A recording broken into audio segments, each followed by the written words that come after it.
Hi everyone, তোমরা এই ছবিতে থাকা যে জুয়েলারিগুলো আছে সেই সম্পর্কে জানতে চেয়েছিলে, তো চলো তোমাদের সঙ্গে শেয়ার করি। তো ওই ছবিতে যে নেক পিসটা আমি পরেছিলাম সেটা হচ্ছে এইটা,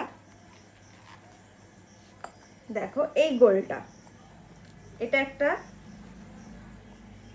এই একটা পরলে আর কোনো কিছু পরতে হবে না তোমাদেরকে। এটা আমি একটি ছবি দেখে বানিয়েছিলাম, এটা রিসেন্টলি এই 1-1.5 বছর আগে বানানো।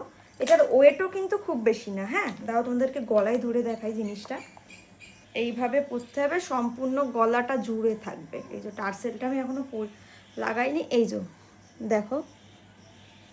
আর এটাতে খুব বেশি পরিমাণে যে গোল্ড লেগেছে সেটাও না, তখন মনে হয় 60 পড়েছিল, আমার ঠিক খেয়াল নেই। এবং কতটা ওয়েট সেটাও আমি এখন এটা বলতে পারবো না। জিনিসটা এরকম দেখো, আর এরকম এটা একটা পরলে তোমাকে আর কিছু পরতে হবে না, এই যে আর কোনো কিছু পরতে হবে না। তো কেমন লাগলো এই কালেকশনটা আমার গোল্ডের মধ্যে, তো তোমরা অবশ্যই কমেন্টে জানিও।